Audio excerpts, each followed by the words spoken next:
Hello and welcome to Phantom Fables TV. Don't forget to show your support by liking, commenting, subscribing, and turning on notifications. Let's get in to today's story.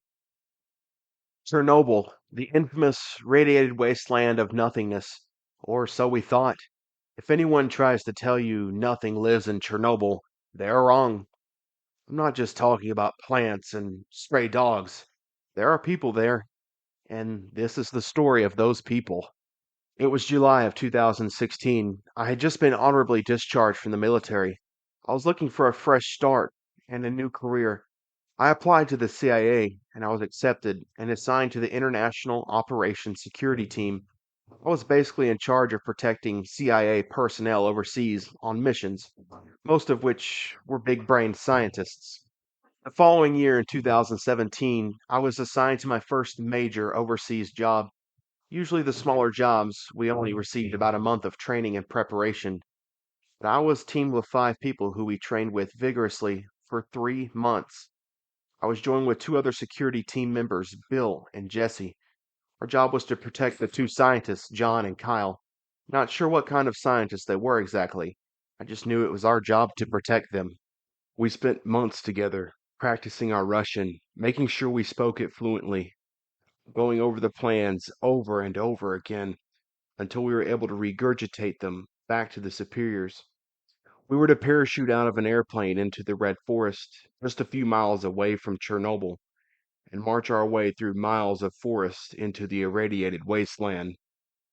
According to some inside reports, there was a large number of homeless people who made this place their home. We disguised ourselves as homeless Russian citizens and blend in. Goal was simple. We would go into Chernobyl, stay for a few days, take some notes and some pictures. The CIA was heavily interested in seeing how people lived out here in these heavily radiated areas. We were to take pictures of living conditions, interview some residents, and take some soil and water samples, all while remaining undetected. Needless to say, the Russian government had no idea what we were doing, and they wanted to keep it that way. This was our last training session. I think everyone was numb. We had heard the same things over and over again. Jump out of a plane, parachute down into the red forest, march 3 miles through the forest to Chernobyl, make friends with the locals living there, don't raise any suspicion, make sure and disguise yourself as a homeless Russian citizen, and observe their way of life. Take samples of the water and soil before marching back to the pickup spot and returning home. I didn't even need to write this stuff down. I would probably remember this for the rest of my life. I've heard it so many times. We were limited in the amount of supplies we could take. It would raise suspicion if we came out there well prepared. We were only able to bring enough food for the few days we were there. And as far as weapons, we were extremely limited. It would definitely set off some red flags if we carried long rifles. So we had to have some concealed handguns, and we only carried about 50 rounds for each of them. If you've ever been in a firefight, 150 rounds is not a lot of ammunition. They made it quite clear that if we did not make it back to the pickup spot in time, that we would be responsible for finding our own way home. So we had to make damn sure we were to make it back in time. And if we were caught, we would probably be thrown in a Russian prison and be forgotten about until the very end of time. Every tiny detail was thought of and considered, down to the clothing they put us in, to make sure we looked like homeless Russian citizens. I had no idea what the CIA wanted with this information, but they wanted it badly. In a way, I guess I'm just paid to do, not to think, meaning just do what you're told and don't ask any questions. Even though I'm in the CIA, there's a lot of things they don't disclose to everybody unless you're at the very top. We returned to our hotel rooms and had one final meeting amongst the 5 of us going on this mission. We held the entire conversation in Russian, making sure there were no flaws in our language. After a couple of hours of discussion and a few drinks, we decided to return to our individual hotel's room to sleep for the night. We awoke the next morning and met at the CIA headquarters, ready to start this mission, ready to get this over with. We carefully loaded our things into the small passenger plane, double checking everything twice to make sure we had all of our supplies. There wasn't a lot of supplies that we could carry, but we had to make damn sure we had everything that we needed: food, water, warm clothes, and our concealed weapons, and the little ammunition we were allowed to carry. We crammed ourselves into the small passenger plane. The cab was silent. Only the hum of the small plane's engine filled the air. We flew low to avoid radar detection. The vast horizon of blue oceans turned into green forest land as we rapidly approached the forest. The small passenger plane climbed to a safer altitude for us to skydive down. The green light just above our seat turned on. It was go time. One by one, we jumped out of the moving plane over a large open field in the middle of the red forest. We deployed our parachutes and slowly descended towards the ground of the red forest. After landing, we gathered all of the evidence of our parachutes and buried them in a hole to avoid any possibility of someone discovering us. We regrouped at the edge of the forest and began marching forward, heading to Chernobyl. The early afternoon sky quickly turned orange as the sun disappeared behind the tall trees. It was time to set up camp for the night and settle in. There was only a couple of miles left in our journey to Chernobyl. We wanted to make sure and get up before the sun rises so that we could walk into town at daybreak. I laid in my makeshift tent in my thermal sleeping bag with my weapon laid across my chest. Bill was in the tent next to me, and Jesse was directly across from me. I failed to realize how cold it would be in the red forests with no campfire or other means to keep warm. We were afraid that someone would see us and that we would give away our position.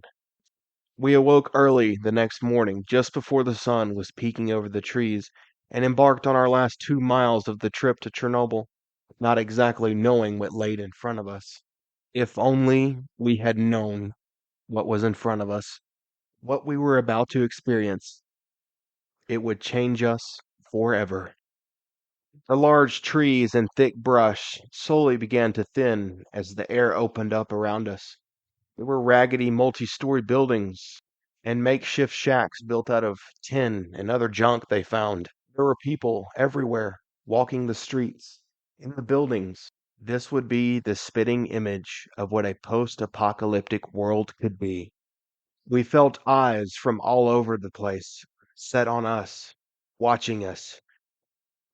I could see people in the buildings looking down at us on the multi-story side, people in the streets looking at us. There were people everywhere. Just the quick glimpse I caught, there had to have been around 350 to 400 people living here. There were women, children, dogs, and stray cats all over the place. This place was definitely inhabited, and over in the far corner of the paved concrete appeared to be some planted crops. There was a full-fledged community living here. The people's gaze quickly turned off of us and resumed their activities. A wave of relief washed over me. This short interaction told me that it was common for stragglers to come through town and just move in and make this their home. We just had to make sure we didn't do or say anything to blow our cover. We did not want these people to know that we were not homeless Russians, but American spies with the CIA. We made our way to the center of the irradiated wasteland, hoping to meet with someone, one of the locals who could kind of fill us in on how things worked around here. We were wanting to get this job done quickly so we could get the hell out of Russia. People lined the downtown streets with campfires to keep warm, children running around playing, people trading goods and produce. A man appeared in front of us and introduced himself as Igor. He further informed us that he's the one that started this community 5 years ago. I told him that we heard through the grapevine that there was a place for us to settle and live, and just wanted to find a place to belong. I went on to give him some sob story about how we were homeless, we had nowhere else to go to, and that we were eager to settle down here and help build the community. Igor went on to explain that there was room here for everyone, and everyone was welcome as long as they were peaceful and contributed to the community. We followed him around the streets of Chernobyl, He showed us all of the buildings. The larger multi-story buildings were homes, and the small single-story buildings were used for storage, where they stored crops, goods, and other material things. Does the government come out and offer aid or try to run you off? I asked nervously, knowing the minute they saw us, they could probably tell exactly who we were. Igor further explained that nobody came out here. There was nobody to help them. There was nobody to run them off. It was just a small community. I was relieved. As long as we could sell it to these people that we were homeless Russians and not foreign spies, I knew we would be safe. They had even built a large water purifier that they had put together. They had it all: food, water, shelter, heat, everything. We were very impressed. These homeless Russians were much more creative than the homeless in America. The homeless in America would sleep on park benches or under a highway overpass. These people had built an entire town with no help. Igor welcomed us and told us to stay as long as we needed to. He was a very kind man. I kind of felt guilty for lying to him about who we really were. We rounded a corner to find a four-story building tucked away a few hundred yards past where the pavement ended. He pointed to the building and explained to us to never go in that building. "What's in there?" I asked. Igor said he didn't know. He had several stories about what was in there. All he knew was that under no circumstance should you go in that building. Dozens of people had gone in there and never came out. He then explained that there was a curfew, and that after 10 p.m., under no circumstance should you leave your house.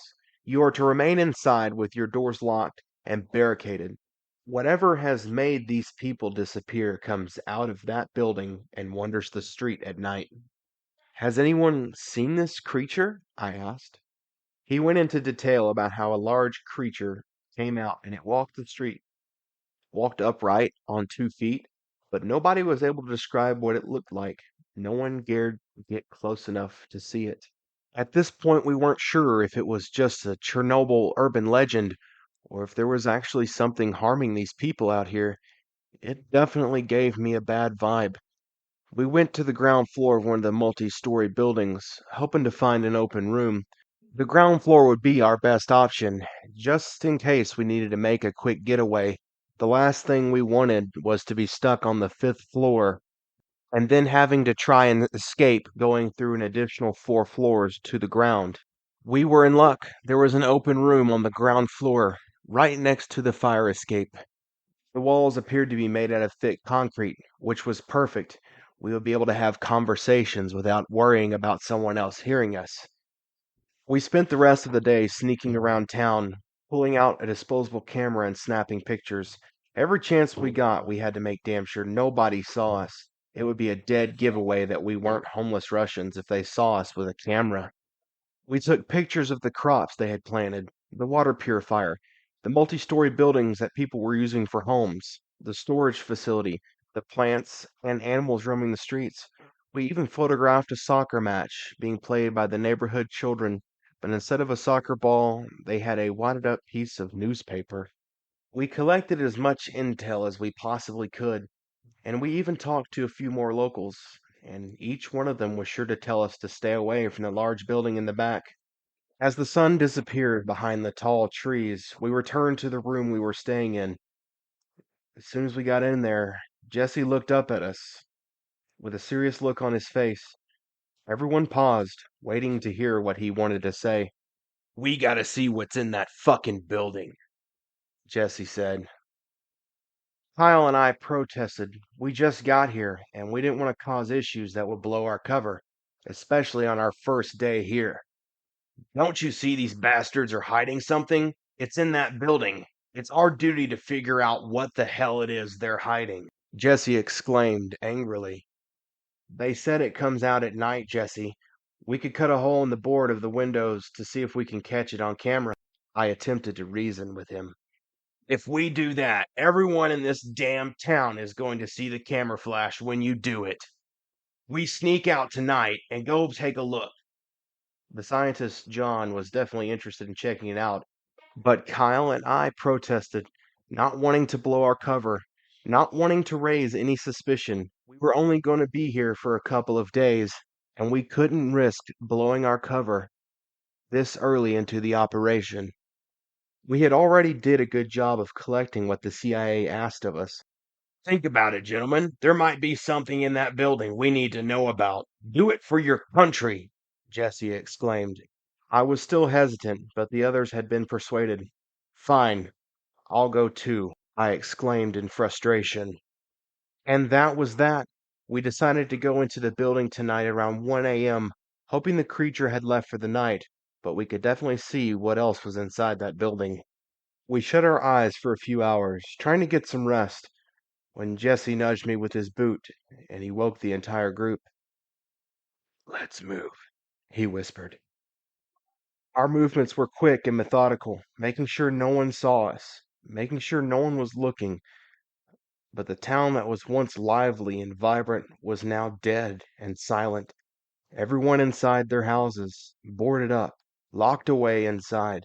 We made our way to the very back of Chernobyl and marched up to the abandoned building.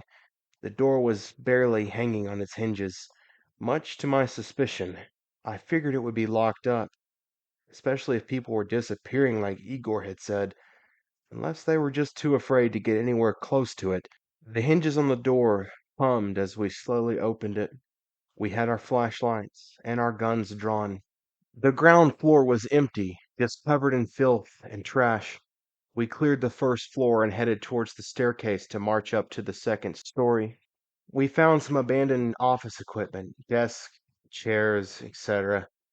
After clearing the second floor, we returned to the staircase and marched our way to the third and final story of the building.